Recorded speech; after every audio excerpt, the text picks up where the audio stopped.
Hello friends, welcome to editorial analysis by simplified civil services. आज 8 अगस्त को total 4 article discuss करेंगे। First article जो डिस्कस करेंगे वो है लेसन्स फ्रॉम वायनाड। जो रिसेंटली लैंडस्लाइड हुआ है वायनाड में, उससे रिलेटेड जो रीज़न है, स्पेसिफिक रीज़न, उसे डिस्कस करेंगे। 2024 के मेंस में आपको वायनाड लैंडस्लाइड के ऊपर क्वेश्चन आ सकता है, सो एक मेंस का क्वेश्चन भी तैयार कर लेंगे। इसके साथ साथ माधव गडगिल कमेटी को भी डिस्कस किया जाएगा। कस्तूरी रंजन कमेटी, माधव गडगिल कमेटी और इसकी रिकमेंडेशन क्या क्या थी, आपको प्रीलिम्स में पूछा जा चुका है, मेंस में पूछा जा सकता है। नेक्स्ट आर्टिकल जो डिस्कस करेंगे वो है ब्राइटर देन गोल्ड। इसमें हम विनेश फोगाट के करियर के बारे में बात करेंगे, बहुत इंपॉर्टेंट ये आर्टिकल है। नेक्स्ट आर्टिकल जो डिस्कस करेंगे वो है पायरोक्यूमुलोनिम्बस क्लाउड। पायरोक्यूमुलोनिम्बस क्लाउड है क्या, कैसे फॉर्म होता है, इसके पीछे के रीजंस क्या है फॉर्मेशन के, ये सारे एस्पेक्ट कवर करेंगे। प्रीलिम्स 2025 में ये आपको दिख सकता है। नेक्स्ट आर्टिकल जो डिस्कस करेंगे वो है अ वेलकम ईजिंग। जो long term capital gain tax में इंडेक्सेशन हटाया गया था, उसे दोबारा लगाया गया है, उसी के बारे में डिस्कशन करेंगे कि इंडेक्सेशन क्या है और इसको हटाने से और लगाने से दोबारा क्या बेनिफिट मिलेगा लोगों को, स्पेशली मिडिल क्लास लोगों को। अगर आपको हमारा एनालिसिस पसंद आ रहा है तो प्लीज़ आप लाइक करिए, कमेंट करिए, शेयर करिए एंड सब्सक्राइब करिए। अगर आपको इसकी पीडीएफ चाहिए तो आप हमारा टेलीग्राम चैनल भी ज्वाइन कर सकते हैं, नीचे लिंक दी होगी, मोर में क्लिक करिए या फिर सिंप्लीफाइड सिविल सर्विस सर्च कर लीजिए, वहाँ से भी आप ज्वाइन कर सकते हैं। आइए शुरू करते हैं हमारा एनालिसिस। हमारा फर्स्ट आर्टिकल है लेसन्स फ्रॉम वायनाड। यह आर्टिकल इंडियन एक्सप्रेस में आया है। GS3 GS1 मेंस के पर्सपेक्टिव से काफ़ी इंपॉर्टेंट है। लैंडस्लाइड के बारे में बात करेंगे। वायनाड में जो लैंडस्लाइड हुआ है उसके स्पेसिफिक रीजंस के बारे में चर्चा करेंगे। आपको जनरल क्वेश्चन अगर पूछा जाएगा लैंडस्लाइड के ऊपर तो आप जनरल आंसर लिख सकते हैं, लेकिन अगर आपको स्पेसिफिकली वायनाड के ऊपर क्वेश्चन आता है तो आपको स्पेसिफिक रीजंस लिखने होंगे। वहाँ का जो सोशियो इकोनॉमिक फैक्टर्स हैं हर जगह के अलग अलग हो सकते हैं। एक और एग्जांपल से समझते हैं, जैसे कि अगर दिल्ली में अर्बन फ्लड का क्वेश्चन आता है तो आप लिखेंगे कि अर्बन फ्लड के होने के रीज़न क्या हैं, डीसिल्टिंग नहीं होती है, ड्रेजिंग नहीं होती है, इसी के कारण पूरी रोड भर जाती है और अर्बन फ्लड आ जाता है। लेकिन अगर आपको ओल्ड राजेंद्र नगर ट्रेजिडी के बारे में आएगा तो आपको ये तो लिखना ही है कि डीसिल्टिंग नहीं होती, उसी के कारण वहाँ पर पानी भरा, लेकिन आपको ये भी बताना पड़ेगा कि वहाँ पर जो आपकी लाइब्रेरी है वो बेसमेंट में है, इसी के कारण ये ट्रेजिडी हुई। तो सिमिलरली जो वायनाड में हुआ वहाँ के स्पेसिफिक रीज़न के बारे में आपको पता होना चाहिए। अगर आपको क्वेश्चन डायरेक्टली वायनाड लैंडस्लाइड के ऊपर आता है तो अगर आप जनरल पॉइंट लिखेंगे तो आपको नंबर नहीं मिलेंगे। सो स्पेसिफिक रीज़न यहाँ पर हम डिस्कस करेंगे। प्रीलिम्स के पर्सपेक्टिव से इंपॉर्टेंट है क्या? काफ़ी इंपॉर्टेंट है। क्यों इंपॉर्टेंट है? क्योंकि ये आर्टिकल माधव गडगिल ने लिखा है। माधव गडगिल के ऊपर ऑलरेडी प्रीलिम्स में क्वेश्चन 2016 में पूछा जा चुका है। 2011 में यूपीए की सरकार थी, उस वक्त माधव गडगिल एक्सपर्ट पैनल बनाया गया था, जो कि किससे रिलेटेड था? वेस्टर्न घाट से रिलेटेड ये पैनल बनाया गया था कि किस तरीके से हम वेस्टर्न घाट का कंजर्वेशन और प्रोटेक्शन कर सकते हैं। इन्होंने अपनी रिकमेंडेशन थी 2013 में, इनकी रिकमेंडेशन को डिस्कार्ड कर दिया गया। उसके बाद एक और कमेटी बनाई गई, कस्तूरी रंजन कमेटी। तो कस्तूरी रंजन कमेटी और माधव गडगिल कमेटी, ऐसा आया था recently in the news, is related to. बड़ा सिंपल क्वेश्चन था, इनके रिकमेंडेशन के बारे में नहीं आया, लेकिन आपको रिकमेंडेशन भी पता होना चाहिए, क्योंकि अगर आपको वेस्टर्न घाट से रिलेटेड अगर क्वेश्चन कभी भी पूछा जाता है तो उसमें आपको माधव गडगिल और कस्तूरी रंजन कमेटी को मेंशन करना ही करना है और उनकी रिकमेंडेशन आपको डालनी ही डालनी है। सो प्री और मेंस दोनों के पर्सपेक्टिव से हम ये रिकमेंडेशन डिस्कस करेंगे। शुरू करते हैं। सबसे पहले आर्टिकल आया क्यों है आप जानते हैं। 30 जुलाई को जो वायनाड डिस्ट्रिक्ट है वहाँ बहुत बड़ी ट्रेजिडी हुई है, बहुत बड़े लेवल पर लैंडस्लाइड आया है, जिसके कारण लगभग 300 लोगों की जान चली गई है। कौन से विलेज एरिया में आए हैं? मुंदाकाई, चोरालमाला, अट्टामाला और नूलपुज़ा। ये 4 ऐसे विलेज है जहाँ पर कैटास्ट्रॉफिक लैंडस्लाइड हमें देखने के लिए मिला है और लगभग 300 लाइफ यहाँ पर जा चुकी है। जो सरकार है, एनडीआरएफ है, वो लगी हुई है रेस्क्यू प्रोग्राम चलाने में, लेकिन उसके बावजूद भी लगभग 300 लोगों की इस लैंडस्लाइड में जान जा चुकी है। सो ये हमारा क्या हो जाएगा? बैकग्राउंड हो जाएगा। अब इसके पीछे के स्पेसिफिक रीज़न की बात करते हैं। ऑब्वियस रीज़न तो पहला है कि अनप्लान डेवलपमेंट हुआ है इन हिली स्लोप एरिया। ठीक है, ये वेस्टर्न घाट रीजन है, वायनाड हिली स्लोप एरिया है और हिली स्लोप एरिया में काफ़ी बिल्डिंग्स और ये सारी चीज़ें बनाई गई है, जिसके कारण इस तरह के है ना कंस्ट्रक्शन, माइनिंग, क्वेरिंग, ये सारी एक्टिविटीज़ काफ़ी हुई है हिली स्लोप एरिया में। इसके कारण ये लैंडस्लाइड हमें देखने को मिल रहा है। तो इनडिस्क्रिमिनेट जो डेवलपमेंट हो रहा है, जो अननेसेसरली डेवलपमेंट हो रहा है, जो सस्टेनेबल डेवलपमेंट की ज़रूरत है वो नहीं हो रहा है, और बिना मतलब के अनप्लान डेवलप कर रहे हैं, उससे ये लैंडस्लाइड आया है। पहला स्पेसिफिक रीज़न हो गया। दूसरा क्या है? Replacement of original natural tree cover by exotics like eucalyptus had contributed to this disaster. पहले यहाँ पर जो नेचुरली ट्रीज़ हुआ करते थे वो ट्रीज़ इस लैंडस्लाइड में अभी भी बचे हुए हैं, लेकिन जितने भी एग्जॉटिक ट्रीज़ थे, यूकलिप्टस थे, जो कि जिसका आप टिम्बर के लिए इस्तेमाल करते हैं, वो सारे ट्रीज़ जो है पूरे के पूरे जो लैंडस्लाइड आया उसमें बह गए, है ना। ये जो ओरिजिनल ट्रीज़ हैं ये ज़मीन को जकड़ कर रखते हैं, लैंडस्लाइड होने की संभावना को कम करते हैं। चूँकि आपने ट्री बदल दिया, जो नेचुरल ट्री थे वो आपके टिम्बर के यूसेज में नहीं आ रहे थे। यूकलिप्टस आप एज अ टिम्बर इसका इस्तेमाल कर सकते हैं, लकड़ियों को यूज़ कर सकते हैं, इसकी कमर्शियल वैल्यू ज़्यादा होती है, तो यहाँ पर ये सारे ट्रीज़ लगा दिए गए। अब कमर्शियल वैल्यू के लिए आपने ये ट्रीज़ तो लगा दिए, लेकिन अब ये लैंडस्लाइड जैसे इश्यूज़ आपको फेस करना पड़ रहा है और इसकी फ्रीक्वेंसी लगातार बढ़ती जा रही है। थर्ड जो है हिस्टोरिक रीज़न है, और इसमें ब्रिटिशर्स शामिल हैं इस रीज़न में। जो ब्रिटिशर्स थे उन्होंने टी और कॉफ़ी प्लांटेशन यहाँ पर इंट्रोड्यूस किया था। यहाँ पर शिफ्टिंग कल्टीवेशन हुआ करता था और मिलेट्स प्रोड्यूस किए जाते थे इस पर्टिकुलर एरिया में। उसके बाद इन्होंने क्या किया? सबसे पहले शिफ्टिंग कल्टीवेशन बंद किया। अब शिफ्टिंग कल्टीवेशन बंद करवाया, फोर्सफुली बंद करवाया गया। जो एग्रीकल्चर लेबरर्स थे उनको यहाँ पर सेटल कराया गया, और जो एग्रीकल्चर लेबर थे यहाँ पर सेटल हुए, उन्हें गॉर्जेस में रुकवाया जाता था, मतलब वो खाई में रहा करते थे, और जो प्लेन एरिया हुआ करता था वहाँ पर क्या होती थी? किसानी की जाती थी। टी और कॉफ़ी का प्लांटेशन यहाँ पर किया जा रहा था। सो जो टी प्लांटर हैं, लेबरर्स हैं, वो कहाँ पर रह रहे थे? गॉर्जेस में। अब खाई में रह रहे हैं, और अब ऑब्वियस है कि अगर कोई खाई में रह रहा है और ये आपका पहाड़ी एरिया है और ये नीचे खाई है, यहाँ पर ये सेटलमेंट में रह रहे हैं, पहाड़ी गिरेगी तो सबसे पहले खाई में ही जाएगी और लोग तो मरेंगे ही। तो अब आप इतनी जगह, रिस्की जगह रहेंगे तो लोग बचेंगे कैसे? सो कहीं ना कहीं ये जो लाइफ लॉस हुई है उसमें कौन रिस्पॉन्सिबल है? हम ही लोग रिस्पॉन्सिबल हैं। ऐसी जगह लेबरर्स रह रहे थे। सो ये आपका थर्ड स्पेसिफिक रीज़न हो जाएगा। ये जो कॉफ़ी और टी प्लांटेशन ब्रिटिशर्स ने इंट्रोड्यूस किए, उसके बाद ये व्यवस्था आज भी चली आ रही है। 2011 में जो कमेटी बनाई गई थी, Western Ghat ecology expert panel, Madhav Gadgil इसके चेयरपर्सन थे, और उन्होंने पूरा जो वेस्टर्न घाट का बेल्ट था उसके ऊपर स्टडी की। वहाँ जाके विज़िट किया, पूरा स्टडी किया गया, और उसके बाद उन्होंने अपनी रिकमेंडेशन दी। उनकी जो रिकमेंडेशन थी वो क्या थी? उन्होंने कहा था कि पूरे वेस्टर्न घाट को ESA इकोलॉजिकली सेंसिटिव एरिया में कन्वर्ट किया जाए। पूरे मतलब 64% ऑफ वेस्टर्न घाट को इकोलॉजिकली सेंसिटिव एरिया में क्या करना है? डेजिग्नेट करना है। और ESA में 64% एरिया को ESA 1, ESA 2 और ESA 3 तीन जोन में डिवाइड करना है। तीन जोन में जो इकोलॉजिकली सेंसिटिव सबसे ज़्यादा हाई सेंसिटिव जोन है उसे हम ESA 1 कहेंगे, जो मीडियम सेंसिटिव है उसे 2 कहेंगे, और जो लो सेंसिटिव है उसे 3 कहा जाएगा। यहाँ पर जितनी भी डेवलपमेंटल एक्टिविटीज़ है, like mining, construction of thermal power plant, dams, इन सबको रोकना होगा। स्पेशली ESZ 1 जोन में इस तरह की कोई भी एक्टिविटी नहीं होगी, और इस तरह के अगर कोई प्रोजेक्ट चल रहे हैं तो उसे डीकमीशन किया जाएगा। Genetically modified crop in area के आसपास कहीं दिखनी भी नहीं चाहिए। इसका जो यूसेज है उसको प्रोहिबिटेड करने की रिकमेंडेशन दी गई। प्लास्टिक बैग्स के यूसेज को प्रोहिबिट करने की रिकमेंडेशन दी गई।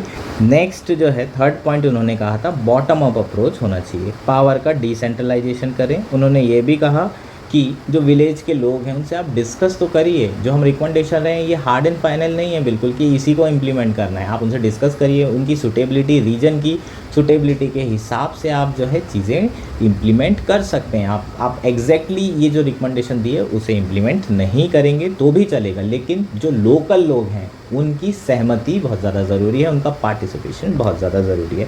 सो ये जो थर्ड रिकमेंडेशन थी ये सबसे इम्पॉर्टेंट रिकमेंडेशन थी।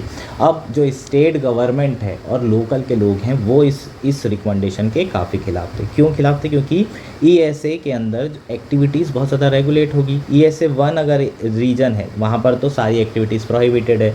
ESA 2 और 3 में कुछ एक्टिविटीज़ रेगुलेट की जा सकती है, जैसे कि फार्मिंग अगर होगी तो ऑर्गेनिक फार्मिंग होगी या ट्रेडिशनल फार्मिंग होगी। आप केमिकल फर्टिलाइज़र यूज़ नहीं कर सकते, तो जो फार्मर्स कम्युनिटी है वो तो विरोध करेगी ना भाई, वो तो फर्टिलाइज़र इस्तेमाल कर ही रहे हैं वहाँ पर वेस्टर्न जोन में, जो वेस्टर्न घाट जोन है आपका। सो ये सारे इश्यूज़ आने के कारण स्टेट गवर्नमेंट ने बोला कि हम इस जो कमेटी है इसकी रिकमेंडेशन एक्सेप्ट नहीं करेंगे। केंद्र सरकार ने बहुत बार कोशिश की ESA जोन डेजिग्नेट करने की, स्टेट गवर्नमेंट उसके हमेशा खिलाफ जाते रही है। स्पेशली केरला की बात करें तो केरला गवर्नमेंट बहुत ज़्यादा खिलाफ है, केरला के लोकल पीपल बहुत ज़्यादा खिलाफ हैं इस कमेटी की जो गाइडलाइंस दी गई है उसकी, ठीक। और उसी का यहाँ पर हर्जाना भी भुगतना पड़ रहा है। इसके बाद सरकार ने बोली ठीक है भाई कस्तूरी रंजन कमेटी बना लेते हैं। कस्तूरी रंजन कमेटी में चेंजेस किए गए, यहाँ पर 64% ESA था, कस्तूरी रंजन कमेटी ने बोला ठीक है आप ESA ज़्यादा नहीं, सिर्फ 37% जो वेस्टर्न घाट का रीजन का एरिया है, सिर्फ 37% एरिया को ESA डेजिग्नेट कर दीजिए। और इन्होंने जो 3 कैटेगरी यहाँ पर बनाई गई वो है ऑरेंज, रेड और ग्रीन। ग्रीन में एग्रीकल्चर और हॉर्टिकल्चर एक्टिविटीज़, कमर्शियल एक्टिविटीज़ जितनी भी तरह की सबको अलाउ कर दिया गया। ऐसा नहीं कि यहाँ पर फर्टिलाइज़र का यूज़ नहीं कर सकते, यहाँ पर वो भी कर सकते हैं। ऑरेंज कैटेगरी बनाई गई, उसमें अप्रोप्रिएट परमिशन लेनी पड़ेगी जो ऑरेंज कैटेगरी के अंदर एक्टिविटीज़ आएगी। और जो रेड लिस्ट है जिसमें आपका माइनिंग आ जाएगा, क्वायरिंग आ जाएगा, थर्मल पावर प्लांट आ जाएंगे, इस पर कंप्लीट बैन लगा दिया गया। सो यहाँ पर रेड, ऑरेंज और ग्रीन 3 लिस्ट बनाई गई। यहाँ पर माधव में ESA 1, ESA 2 और ESA 3। सो सिमिलर तरह की चीज़ें थी, बस नाम भर चेंज कर दिया गया और थोड़ा बहुत रिलैक्सेशन कस्तूरी रंजन कमेटी में ज़्यादा किया गया। चीज़ें क्लियर है। सो यहाँ पर जो माधव गढ़गिल कमेटी है उनका ये कहना है कि सरकार ने इससे हमारी कमेटी की जो रिपोर्ट्स थी उसको सीरियसली नहीं लिया। हमारी जो रिपोर्ट थी उसमें हम लोगों ने 4 कैपिटल स्टॉक कंसिडर किया था। पहला है नेचुरल, जिसमें water, vegetation, biodiversity, agriculture, animal husbandry, fish production, ये सब आएगा। दूसरा है social, cooperative behaviour, sense of security. Third है ह्यूमन, एजुकेशन, हेल्थ, एम्प्लॉयबिलिटी। और फोर्थ है मैन मेड कैपिटल। इंडिया का सारा फोकस किसके ऊपर है? मैन मेड कैपिटल बनाने के ऊपर है, at the serious cost of natural, human and social capital, जिसके कारण इकोनॉमिक, सोशल, एजुकेशन और हेल्थ डिस्पैरिटीज़ बहुत ज़्यादा बढ़ रही है और ओवरऑल सोशल वेलफेयर लोगों का घटते जा रहा है। और इस तरह की एक्टिविटीज़ की फ्रीक्वेंसी, लैंडस्लाइड जैसी एक्टिविटीज़ की फ्रीक्वेंसी बहुत ज़्यादा बढ़ती जा रही है। इसका सबसे बड़ा प्रमुख कारण ह्यूमन इंटरवेंशन है, क्योंकि इस हिली रीजन में माइनिंग, क्वेरीज, रोड, बिल्डिंग, ये सारी चीज़ें स्लोप एरिया में, हिली रीजन में बनाए जा रहे हैं। सो जो आपके राइटर हैं उनका यही कहना है कि हमारी जो रिकमेंडेशन है एटलीस्ट उसको दोबारा से पब्लिक डिस्कोर्स में लेकर आइए, उस पर डिबेट करिए, अदरवाइज़ आने वाले टाइम में जो लैंडस्लाइड हो रहा है इसकी फ्रीक्वेंसी और ज़्यादा बढ़ जाएगी। अभी रिसेंटली महाराष्ट्र में भी आपको वेस्टर्न घाट जो जोन है उसी में लैंडस्लाइड की न्यूज़ की रिपोर्ट आई है। और ये तो बहुत बड़ी, जो वायनाड में हुआ है वो तो फ्रीक्वेंटली हो रहा है और बहुत बड़ा, लगभग 300 लोगों की जान गई, तो बहुत बड़ा कैटास्ट्रॉफ है ये। ठीक, चीज़ें क्लियर है। सो ये आपकी वायनाड कमेटी, माधव गढ़गिल कमेटी की रिपोर्ट हो जाएगी, कस्तूरी रंजन कमेटी की रिपोर्ट हो जाएगी। चीज़ें क्लियर है। आपको ये 3 स्पेसिफिक रीज़न याद रखना है, बाकी लैंडस्लाइड के और जितने कॉमन रीज़न है उसको तो आपको लिखना ही होगा अगर मेंस में आंसर आता है तो। चीज़ें क्लियर। हमारा नेक्स्ट आर्टिकल है pyrocumulonimbus cloud when wild fire speed storm lightning. Indian Express का आर्टिकल है। GS1 ज्योग्राफी मेंस के पर्सपेक्टिव से, प्रीलिम्स के पर्सपेक्टिव से ज़्यादा इंपॉर्टेंट है। प्रीलिम्स में ऐसी चीज़ें आपको पूछने के चांसेस हाई रहते हैं। सो हम लोग इस आर्टिकल में क्या पढ़ेंगे? पायरोक्यूमुलोनिम्बस। क्यूमुलोनिम्बस के बारे में तो हम जानते ही हैं। क्यूमुलोनिम्बस की अगर मैं हाइट की बात करूं तो ग्राउंड से लेके बहुत हाई लेवल तक के स्काई में आपकी क्यूमुलोनिम्बस क्लाउड पाए जाते हैं। जो थंडरस्टॉर्म वाला क्लाउड होता है ना, वही क्यूमुलोनिम्बस क्लाउड होता है।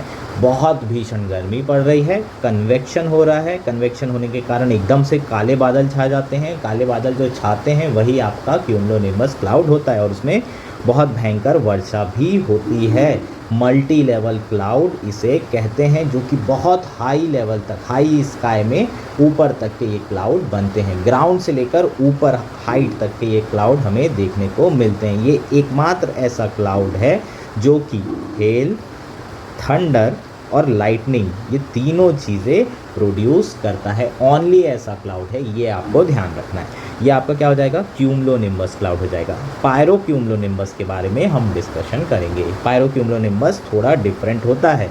ऑलमोस्ट बनता उसी तरीके से है जैसे क्यूमुलोनिम्बस बनता है, लेकिन उसके बाद भी उसमें थोड़ा बहुत डिफरेंस आता है। वो क्या है वो देखेंगे। The wild fire currently raging in the United States and Canada are so intense that they created pyrocumulonimbus cloud which have the potential to spit out thunder and spark more fires. जो wild fires हैं जो कि United state और Canada में लगातार जो है देखने के ऐसे इंस्टेंसेस मिल रहे हैं वाइल्ड फायर के, उसके कारण पायरोक्यूमुलोनिम्बस क्लाउड क्रिएट हो रहा है और इसके कारण और फॉरेस्ट फायर लगने की चांसेस बढ़ चुके हैं। The development of this clouds have become more frequent in the recent year. Before 2023 102 pyrocumulonimbus clouds were recorded globally in a single year. On average, 50 of them were seen in Canada. However, during last year extreme wildfire season, 140 pyrocumulonimbus cloud were recorded in Canada alone. So 2023 के पहले total 102 पायरोक्यूमुलोनिम्बस cloud record किए गए थे और उसमें से 50 जो है केवल कनाडा में रिकॉर्ड किए गए थे। लेकिन 2024 की अगर हम बात करें तो फॉरेस्ट फायर का जो इस बार का सीज़न था उसमें अकेले कनाडा में 140 पायरोक्यूमुलोनिम्बस क्लाउड रिकॉर्ड किए गए हैं। सो आप यहाँ देख रहे हैं 3 टाइम इसकी फ्रीक्वेंसी इंक्रीज़ हो गई है। नाउ क्वेश्चन क्या है कि ये क्लाउड्स फॉर्म कैसे होते हैं। हमें ये तो समझ में आ गया कि ये जो क्लाउड होते हैं वो किसके थ्रू फॉर्म होते हैं, वाइल्ड फायर के कारण फॉर्म होते हैं। लेकिन not every wild fire leads to creation of pyrocumulonimbus cloud. इसका मतलब ये नहीं है कि कोई भी वाइल्ड फायर लग रही है तो उससे पायरोक्यूमुलोनिम्बस क्लाउड बनेगा ही बनेगा। सो आपको ऐसा प्रीलिम्स में स्टेटमेंट आ सकता है, स्टेटमेंट 1 हो जाएगा ये आपका, इसको नोट डाउन कर लीजिए। They occur only when there is a extremely hot wildfire. Volcanic eruption can also lead to the formation of pyrocumulonimbus cloud. So कब ऑकर होते हैं, कब ये क्रिएट होते हैं, जब बहुत ज़्यादा एक्सट्रीमली हॉट वाइल्ड फायर हो, बहुत ज़्यादा जो है वाइल्ड फायर बड़ी तादाद में हो, जैसे ऑस्ट्रेलियन बुश फायर हुई थी तब बहुत सारे पायरोक्यूमुलोनिम्बस क्लाउड फॉर्म होते हैं, या फिर अगर वॉल्केनिक इरप्शन हो रहा है तब भी आपके पायरोक्यूमुलोनिम्बस क्लाउड फॉर्म हो सकते हैं। तो ये आपका दूसरा स्टेटमेंट हो जाएगा। जो यहाँ पर एग्जांपल दिया है ऑस्ट्रेलियन बुश फायर का जो 2019-20 में हुआ था, जहाँ पर टेम्परेचर लगभग 800 डिग्री सेल्सियस पहुँच गया था, वहाँ पर इस तरह के क्लाउड्स हमें देखने को मिले थे। थर्ड क्या है, अब किस तरीके से ये प्रोड्यूस हो रहे हैं, स्टेज देख लेते हैं, अलग अलग स्टेजेस में ये प्रोड्यूस होते हैं स्टेप बाय स्टेप। ठीक, The intense heat from the wildfire warms the surrounding air, which moves upward into the atmosphere. सबसे पहले जो हीट होगी वाइल्ड फायर के कारण, इंटेंस हीट, वो सारी की सारी इंटेंस हीट कहाँ पर ट्रांसफ़र होगी, एटमॉस्फेयर में। एटमॉस्फेयर में जब ये हीट जाएगी तो हवाएं गर्म हो जाएगी। गर्म हवा कहाँ जाती है, ऊपर की तरफ बढ़ती है ना। जो हल्की हवाएं होंगी वो कहाँ जाएंगी, ऊपर की तरफ, है ना। सिगरेट देखे होंगे ना आपने, हमेशा सिगरेट का धुआं ऊपर जाता है, नीचे कभी जाते हुए देखे क्या, नहीं।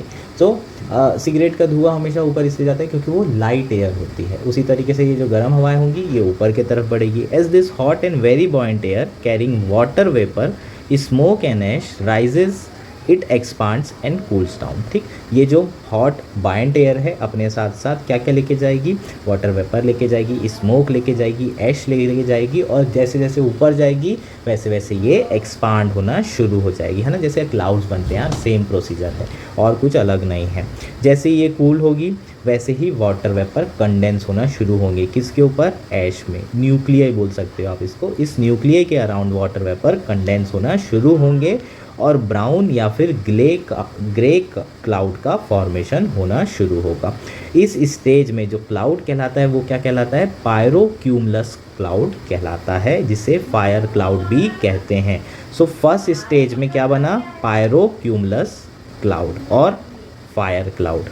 ठीक, नाउ अगर अभी वाटर वेपर की अवेलेबिलिटी रहती है और जो अपवर्ड एयर मूवमेंट है वो और इंटेंसिफाई होता है, मतलब आपका जो फायर क्लाउड था वो स्टेज आ गई और फायर क्लाउड बनने के बाद उसके बाद भी जो है हीटिंग हो रही है और अपवर्ड मूवमेंट इंटेंसिफाई हो रहा है, प्लस वाटर वेपर अभी भी अवेलेबल है, तो उसके बाद जो पायरोक्यूमुलस क्लाउड है वो पायरोक्यूमुलोनिम्बस क्लाउड में इवॉल्व होता है और इसकी हाइट लगभग 50,000 फीट तक होती है। बहुत, ग्राउंड से लेके ऊपर तक 50,000 फीट तक के आपका ये जो क्लाउड होता है ये क्रिएट होता है और इसके खुद के सिस्टम ऑफ थंडरस्टॉर्म इससे प्रोड्यूस होते हैं। ये वर्षा बिल्कुल भी नहीं करता है, ये आपको ध्यान रखना होगा। जो पायरो क्यूमुलोनिम्बस क्लाउड होता है उससे रेनफॉल नहीं होती है, बहुत थोड़ी रेनफॉल होती है, लेकिन थंडरस्टॉर्म और लाइटनिंग बहुत ज़्यादा प्रोड्यूस होती है।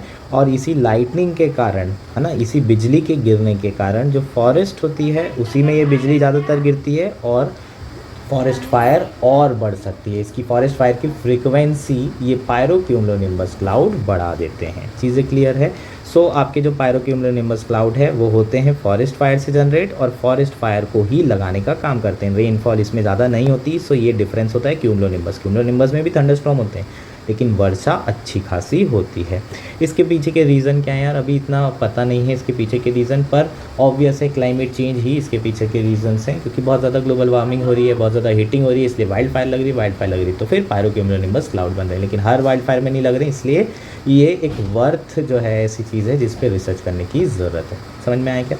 सो ये आपका आर्टिकल था पायरो क्यूमुलोनिम्बस क्लाउड। होपफुली आपको चीज़ें क्लियर हो गई। ये 3 पॉइंट आपको ध्यान रखना है। पहला कि सारे के सारे फॉरेस्ट फायर से पायरो क्यूमुलोनिम्बस क्लाउड नहीं बनता। दूसरा, वॉल्केनिक इरप्शन से भी बन सकता है और हॉट वाइल्ड फायर से भी बन सकता है, दोनों पॉसिबिलिटीज़ है।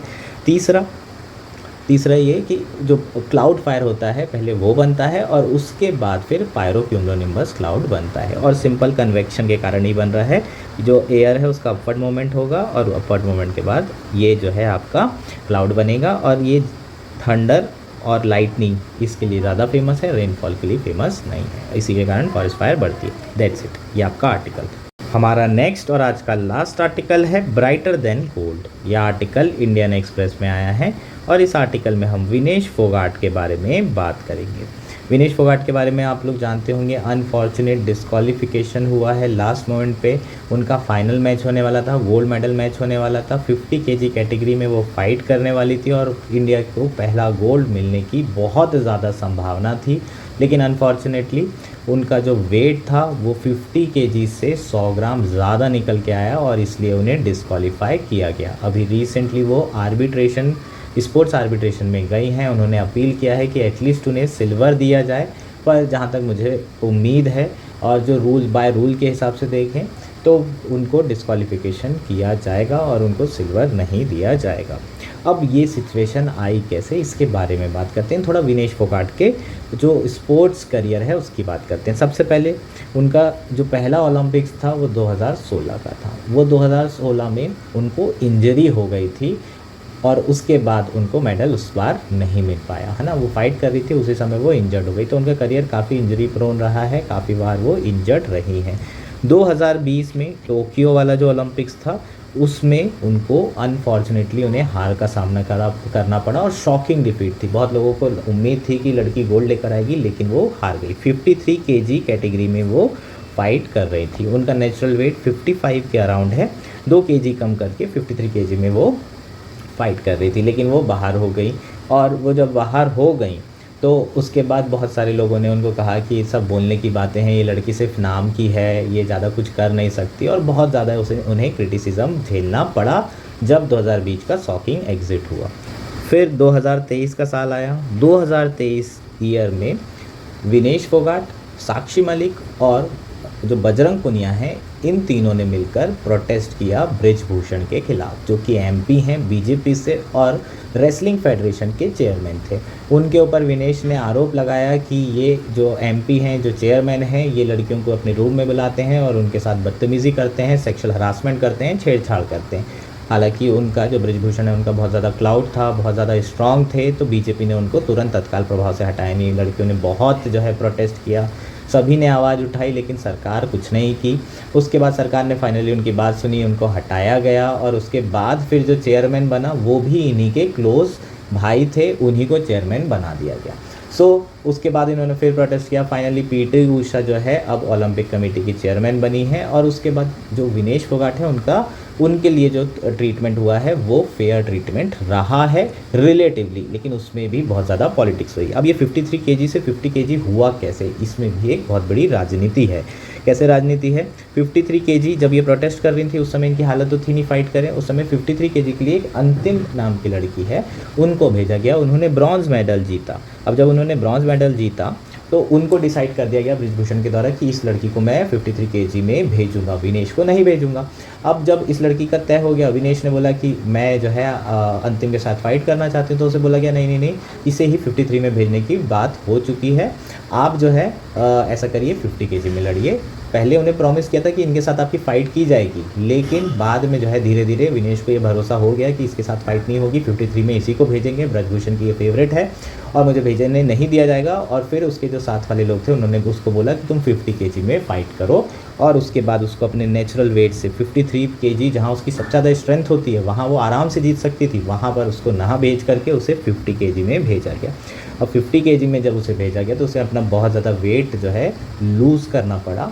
एक दिन जो कंपटीशन था उसके एक दिन पहले उन्होंने अपना 50 केजी से कम कर लिया था, लेकिन आपको दोबारा जो है नेक्स्ट डे भी आपको दोबारा वेट दिखाना पड़ता है। लेकिन जब कई बार ऐसा होता है कि आप बहुत नेचुरल वेट से अगर अपना वेट कम कर लेते हैं तो आपका वेट सडनली बढ़ भी जाता है, और 2 किलो 2.5 किलो उनका वज़न बढ़ गया। उन्होंने रात भर एक्सरसाइज की, रात भर मेहनत की, लड़की ने अपना ब्लड तक निकाल दिया ताकि वज़न कम हो जाए, बाल कम कर दिए, उसके बावजूद भी 100 ग्राम वेट अधिक आया। 1 घंटे का और समय मांगा गया, लेकिन उसके बावजूद भी लड़की को डिस्क्वालीफाई कर दिया गया। तो ये ब्राइटर देन गोल्ड का ये एग्जैक्ट एग्जाम्पल है। ऐसे में इसे इस्तेमाल करिए आप, ऐसे के लिए इससे अच्छी स्टोरी नहीं हो सकती कि किस तरीके से जो राजनीति है वो हमारे स्पोर्ट्स फेडरेशन में जो राजनीति वो हमारे स्पोर्ट्स को खा रही है। हमारे जो गोल्ड ख़त्म हो रहे हैं उसमें कहीं ना कहीं पॉलिटिक्स कितनी ज़्यादा इन्वॉल्व है, और कहीं ना कहीं ये पैट्रियार्कल नोशन है जहाँ पर लड़की अगर आवाज़ उठाती है तो उसे दबाने के लिए जो है इस तरीके से चीज़ें की जा रही है। विनेश हमेशा से वोकल रही हैं, उन्होंने हमेशा से ऐसी चीज़ों की आवाज़ उठाई है, और वो लड़की इसी की आज जो है सज़ा भुगत रही है। आज ही उनका ट्वीट आया था और उन्होंने कहा कि मैं अपनी कुश्ती हमेशा के लिए छोड़ रही हूँ, तो मैं हार गई और कुश्ती जीत गई। बहुत ही जो है दुखदाई ये ट्वीट था, और ये आप बिल्कुल इस कहानी को बताने का पर्पस ये यार कि ये आप कहीं पर भी अपने ऐसे में वुमेन का एक ऐसे आता ही है, उसको चिपकाना ही चिपकाना है, और इसी तरीके से बैकग्राउंड बना के एक कहानी आपको बतानी है। बहुत बढ़िया एनालॉजी है, ऐसे के इंट्रोडक्शन में छापो, और मेंस के आंसर में भी विनेश फोगाट के बारे में आप एग्जाम्पल लिख सकते हैं। ठीक, तो ये हमारा आर्टिकल था। एक और आर्टिकल इम्पॉर्टेंट है, वो है वेलकम ईजिंग। ठीक है, यहाँ पर अभी हमने बात की थी जो long term capital gain tax है वो 20% से 12.5% कर दिया गया था विदाउट इंडेक्सेशन, जिसमें मैंने आपको बताया था, अभी रिसेंटली बताया था कि मान लो कि आपकी 50 लाख की प्रॉपर्टी आपने 2009 में खरीदे, 2024 में उसको 1.5 करोड़ में बेचे। अब यहाँ पर कैपिटल गेन कितना हुआ आपका 1 करोड़ का। 1 करोड़ में विदाउट इंडेक्सेशन आपको 12.5% टैक्स देना पड़ेगा, तो वो 12.5 लाख के आसपास टैक्स रहेगा। तो आपको नेट जो है 12.5 लाख रुपए टैक्स देना पड़ रहा है इस केस में। और महंगाई जो है मान लीजिए कितनी बड़ी है, ये महंगाई 50 लाख का फ्लैट 1 करोड़ 33 लाख का हो गया, तो आपको नेट जो है 17 लाख रुपए का बेनिफिट हुआ। बाकी सब तो काय में चला गया, इन्फ्लेशन में चला गया। 17 लाख में से 12.5 लाख रुपए आपको सरकार को देना है, तो आपको सिर्फ 5 लाख प्रॉफिट होगा। आपने इतनी बड़ी ज़मीन जो है 50 लाख की खरीद के रखी हो, फिर भी आपको प्रॉफिट 15-16 साल बाद 5 लाख का। तो ये जो इंडेक्सेशन के बिना टैक्स लगाया जा रहा था ये फ्रॉड था। किसके लिए? जो मिडिल क्लास लोग हैं उनके लिए, जो कि इन्वेस्ट करते हैं, रियल इस्टेट में ज़्यादा इन्वेस्ट करते हैं। ठीक, सरकार का तर्क ये था कि यहाँ पर आप कुछ भी वैल्यू एडिशन नहीं कर रहे हैं, लैंड पड़ी की पड़ी है, और उसके बाद आप उसमें क्या कमा रहे हैं, मुनाफा कमा रहे हैं, तो हमें टैक्स दीजिए। हालांकि सरकार ने जो वापस इंडेक्सेशन बेनिफिट्स थे उसे वापस लेकर आ गए हैं। अब आप जो है दोनों ऑप्ट कर सकते हैं, इंडेक्सेशन के बिना 20% और इंडेक्सेशन के बिना 12.5% और इंडेक्सेशन के साथ 20% टैक्स आपको देना होगा। मान लीजिए कि अगर इंडेक्सेशन होता और 20% टैक्स होता तो आपको केवल जो कैपिटल गेन हुआ है वो 17 लाख, और 17 लाख का आपको 20% देना पड़ता, जो कि 3.4 लाख रुपीज़ होता। यहाँ पर आपको 12.5 लाख रुपए लग रहा है टैक्स, यहाँ पर कितना लग रहा है 3.5 लाख। तो आप समझ सकते हो सरकार 9 लाख रुपये टैक्स बढ़ा दी है इस ज़मीन में। तो ये आपका क्या हो जाएगा, ये जो नेक्स्ट आर्टिकल है वेलकम ईजिंग वो भी हो जाएगा। इसके अलावा और एक आध बेसिक प्रीलिम्स वाली न्यूज़ दिख रही थी, देख लेते हैं। हाँ, ये है बेली ब्रिज। ठीक। बेली ब्रिज रिसेंटली वायनाड में बनाया गया, तो ये एक टर्म है जो कि आपको प्रीलिम्स में पूछा जा सकता है। बेली ब्रिज है क्या? ये ब्रिटिशर्स के समय से बेली ब्रिज बनाया जा रहा है। इसमें जो ब्रिज होते हैं उसके पार्ट्स ऑलरेडी बिल्ड करके रखे जाते हैं, और जब भी कोई भी ऐसी डिज़ास्टर वाली सिचुएशन होती है तो उस समय बेली ब्रिज को कंस्ट्रक्ट किया जाता है आर्मी के द्वारा, ताकि वहाँ पर जो रेस्क्यू टीम है उसको भेजा जाए, वहाँ पर सामान अगर भेजना है, खाने पीने का, लोगों को बाहर निकालना है, तो उसके लिए एक ब्रिज बनाया जाता है जो ऑलरेडी प्री बिल्ट होता है। बस उसको वहाँ पर जाके क्या करना रहता है, नट बोल्ट लगाने रहते हैं, और उसी को हम बेली ब्रिज बोलते हैं। सो ये टर्म भी आपको पता होना चाहिए बस, है ना। कहीं गलती से आ गया रिसेंटली इन द न्यूज़ करके, Bailey bridge is recently in the news, आपको पता होना चाहिए। और आप इसे मेंस में भी यूज़ कर सकते हैं। लैंडस्लाइड वगैरह में बेली ब्रिज आपको तैयार रखने की ज़रूरत है पहले से ही। अगर लैंडस्लाइड जैसी सिचुएशन होती है तो तुरंत आर्मी इसको बना करके लोगों को रेस्क्यू कर सकती है। That's it for today. Thank you and enjoy your day.